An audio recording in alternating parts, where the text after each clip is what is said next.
भिलनी महातपस्विनी शबरी जाको नाम, मतंग मुनि कह कर गए तो हे मिलेंगे राम।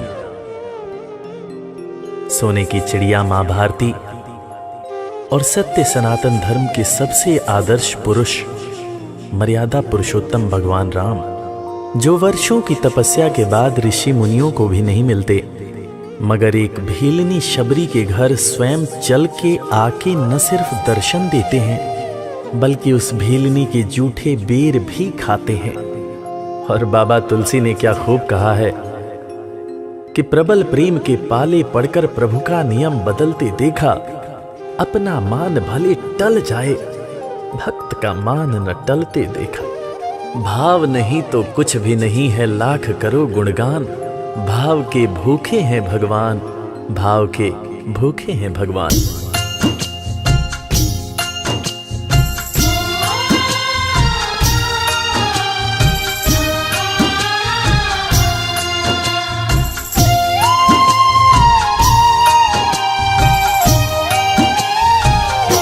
भाव के भूखे हैं भगवान, भाव के भूखे हैं भगवान, भाव के भूखे हैं भगवान, भाव के भूखे हैं भगवान। भाव नहीं तो कुछ भी नहीं है, भाव नहीं तो कुछ भी नहीं है, लाख करो गुणगान। भाव के भूखे हैं भगवान, भाव के भूखे हैं भगवान। भाव के भूखे हैं भगवान, भाव के भूखे हैं भगवान।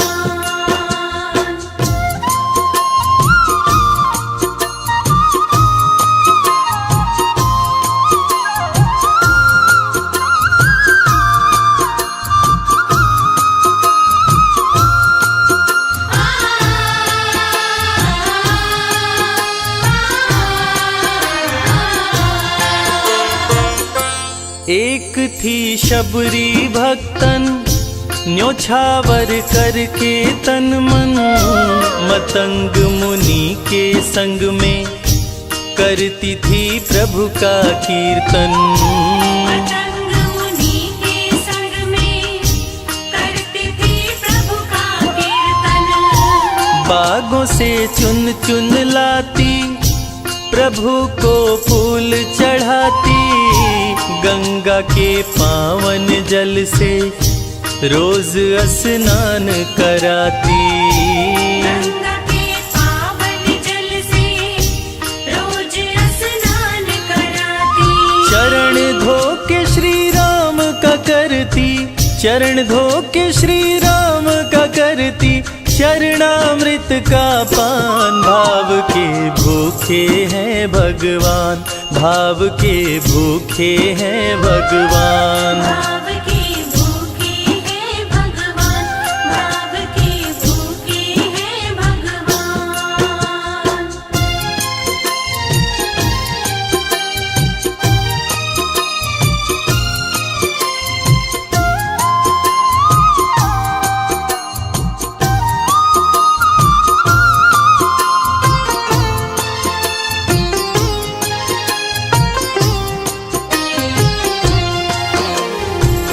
धैर्य एक ऐसा प्रसाद है जो इंसान को महान बना देता है।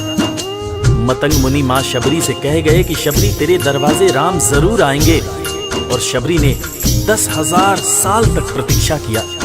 शबरी को देखने वाले न सिर्फ उसे पागल कहते थे बल्कि कहते थे, ये कौन दिखात कुटी मां नारी ते उठ जाती है मूद भरी, छिन भीतर बाहर होत छिना सुख सो नहीं बैठत एक घड़ी, यही के तन में कछुपीर भई ये वियोगिन मानस माहि जरी, अब जान पड़ी रघुनाथ के प्रेम की मूर्ति रूप ये है शबरी।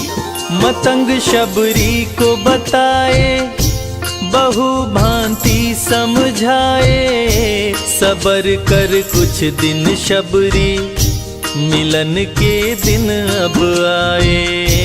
सबर कर कुछ दिन शबरी, मिलन के दिन अब आए। राम जी तुमसे मिलेंगे मेरी कुटिया में आकर, शबरी को धैर्य बंधा कर समाधि लिए गुरुवर।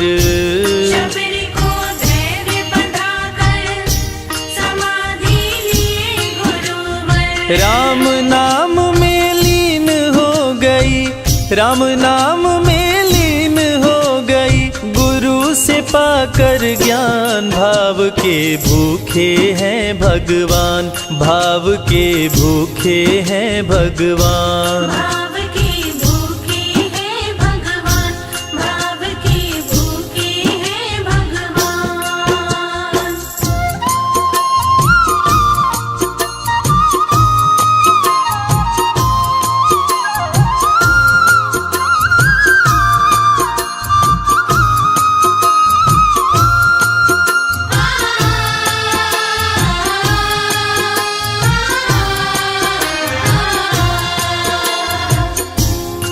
माँ शबरी के गुरु महामुनि मतंग जब अपने नश्वर शरीर का त्याग कर रहे थे, तब माँ शबरी ने उनसे पूछा, हे गुरुवर, मुझे मेरे राम कहाँ मिलेंगे? इस पर महामुनि मतंग ने शबरी को जवाब दिया कि शबरी, अरे दुनिया राम को ढूंढती है, मगर तू तो ऐसी खुशनसीब है कि तेरे दरवाजे राम स्वयं चलकर आएंगे। माँ शबरी को अपने गुरु की बातों पर अटूट विश्वास हो गया। माँ शबरी हर रोज राहों पर फूल बिछाती थी, चुन चुन कर मीठे बेर चख चख कर इकट्ठा करती थी, ताकि मेरे प्रभु श्री राम जब आएंगे तो बड़े प्यार से इसका भोग लगाएंगे। राहों पर फूल भी बड़ी सावधानी से शबरी माँ बिछाती थी। शबरी माँ सोचती थी कि मेरे गुरुवर कह के गए हैं कि मेरे घर मेरे राम जरूर आएंगे। शबरी माँ राहों पर दूर दूर तक फूल बिछाती कि प्रभु श्री राम के पैर में कहीं कोई कांटा न चुभ जाए। राह पे फूल बिछाती, वो मीठे बेर को लाती, मेरे प्रभु राम आएंगे, नैनों में सपने सजाती। मेरे प्रभु राम आएंगे, नैनों में सपने सजाती।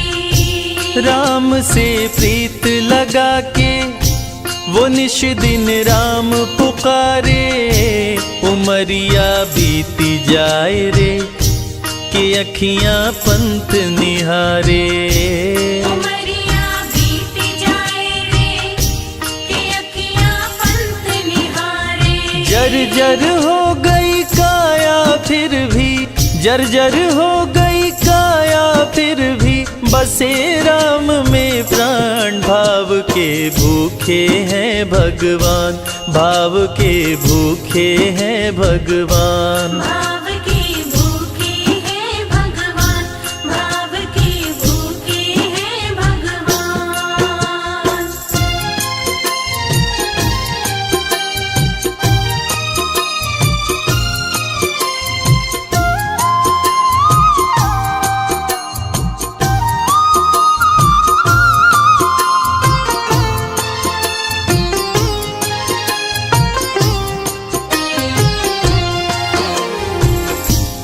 समय समय के साथ बीतता गया। माँ शबरी अब बूढ़ी हो गई। माँ शबरी की उम्र जैसे जैसे बढ़ती गई, प्रभु श्री राम के प्रति उसका प्यार और भी ज्यादा गहरा होता गया। माँ शबरी जो इस जन्म में तो भीलनी हुई थी, मगर अपने पूर्व जन्म में वो एक बहुत बड़े राजा की रानी थी। प्रयागराज, जहां पर कुंभ का मेला लगता है, एक बार वो अपने राजा के साथ उसी कुंभ के मेले को देखने पहुंची। अपने पूर्व जन्म में भी मां शबरी को प्रभु श्री राम से उतना ही ज्यादा प्यार था। उस वक्त रानी ने अपने पति से ये इच्छा जताई कि मैं बाहर जाकर संत महात्माओं के साथ भजन कीर्तन करूंगी, जिस पर उसके राजा पति ने ये कहकर मना कर दिया कि एक महारानी को इस तरह के छोटे लोगों के साथ बैठना शोभा नहीं देता। ये बात महारानी के हृदय में चुभ गई।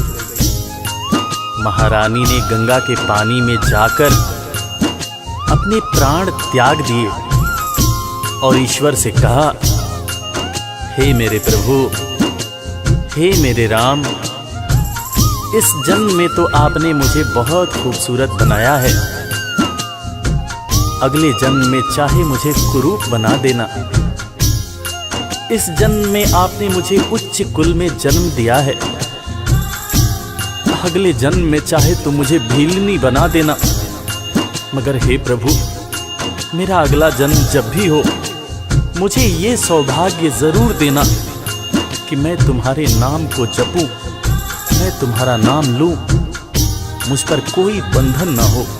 वो राजकुमारी अगले जन्म में माँ शबरी बनी, वही माँ शबरी जो कुटिया में प्रभु श्री राम की राह देख रही थी।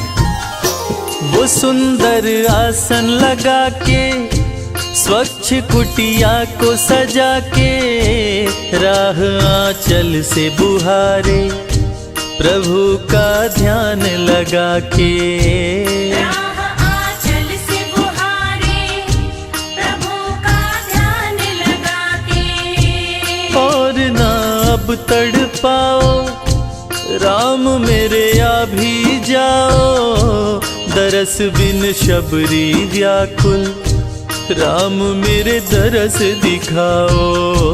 दर्श बिन शबरी व्याकुल, राम मेरे दर्श दिखाओ। दरस की आस लगी मेरे प्रभु जी, दरस की आस लगी मेरे प्रभु जी, पूर्ण करो अरमान। भाव के भूखे हैं भगवान, भाव के भूखे हैं भगवान। भाव के भूखे हैं भगवान, भाव के भूखे हैं भगवान।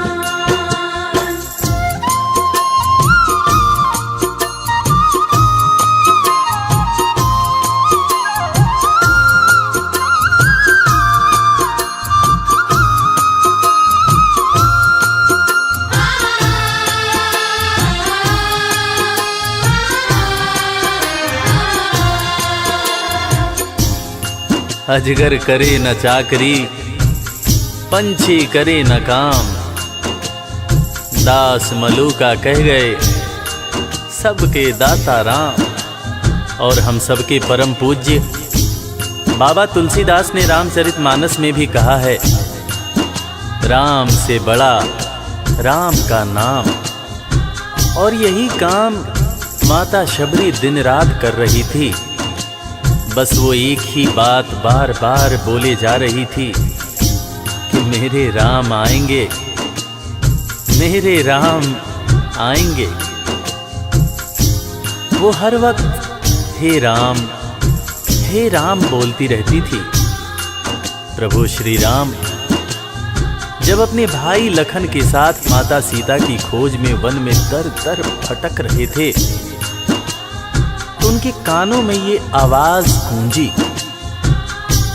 उन्होंने अपने भाई लखन से कहा, प्रिय अनुज, ध्यान से सुनो।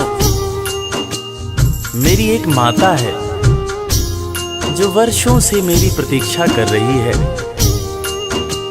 मैं भी अपनी माता को देखने के लिए बहुत व्याकुल हो रहा हूं। चलो अनुज, माता शबरी की कुटिया में चलते हैं। प्रभु श्री राम माता शबरी की कुटिया में आते हैं।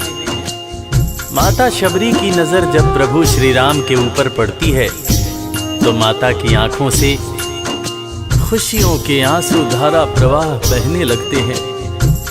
माता शबरी रो रो के कहने लगती है, मेरे राम आप आ गए, मेरे राम आप आ गए। आंसू भरी आंखों से मां शबरी प्रभु श्री राम और वीर लखन को देखे जा रही थी। दोनों हाथों को जोड़कर दौड़े दौड़े माँ शबरी ने प्रभु श्री राम के पैर पकड़ लिए और कहने लगी, मेरे राम, मैं तो 2 जन्मों से आपकी प्रतीक्षा कर रही थी। लोग मुझे पागल बुला रहे थे। मेरे गुरुदेव ने मुझसे कहा था कि शबरी, राम लक्ष्मण के साथ एक दिन तेरी कुटिया में जरूर आएंगे, जरूर आएंगे। राम संग लखन को आते, देखी प्रभु को मुस्काते, प्रभु के पास में आई, कुटिया से दौड़ लगाते। प्रभु के पास में आई, कुटिया से दौड़ लगाते। राम से मिलन हुआ जब, तो शबरी सुध बुध खो गई, प्रभु के पाँव पकड़ के भाव में विह्वल हो गई। प्रभु के पाँव पकड़ के भाव में विह्वल हो गई। खुशी के आंसुओं से पग धोए, खुशी के आंसुओं से पग धोए, भक्त न शबरी समान, भाव के भूखे हैं भगवान, भाव के भूखे हैं भगवान। भाव के भूखे हैं भगवान, भाव के भूखे हैं भगवान।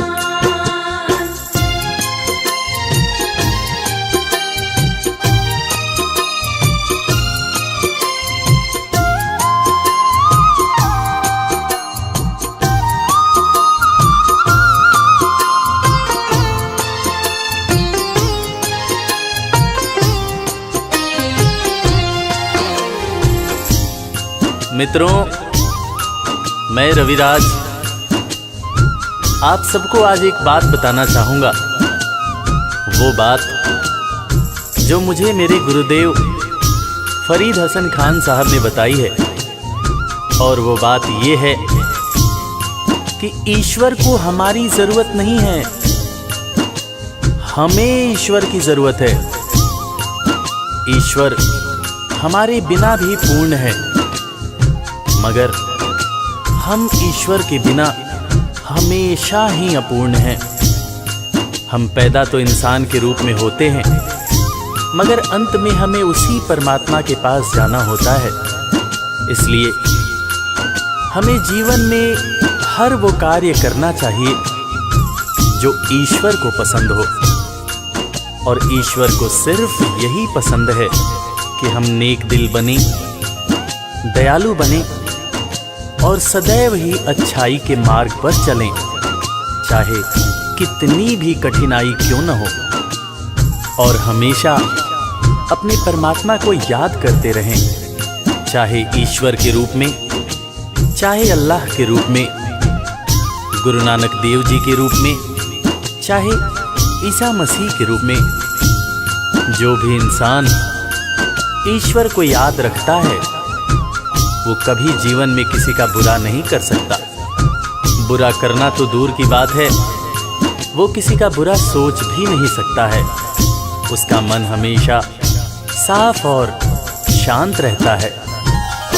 मन हो गर निर्मल संजय, प्रभु जी दौड़े आते, प्रसाद की बात करें क्या, वो झूठे बेर भी खाते। प्रसाद की बात करें क्या, वो झूठे बेर भी खाते। बात है सच्ची लेकिन हम सब, बात है सच्ची लेकिन हम सब इससे हैं अनजान। भाव के भूखे हैं भगवान, भाव के भूखे हैं भगवान। भाव के भूखे हैं भगवान, भाव के भूखे हैं भगवान। भाव नहीं तो कुछ भी नहीं है, लाख करो गुणगान। भाव के भूखे हैं भगवान, भाव के भूखे हैं भगवान, भाव के भूखे। इस कथा के लेखक पंडित संजय तिवारी जी, साउंड इंजीनियर श्री कैलाश डंडरियाल जी, मैक्स स्टूडियो दिल्ली। संगीतकार लवली शर्मा। मैं आपका अपना रविराज और वीर म्यूजिक परिवार की तरफ से आप सभी को कोटि कोटि प्रणाम करता हूँ। किसी भी त्रुटि के लिए हम क्षमा प्रार्थी हैं। बोला भक्त और भगवान की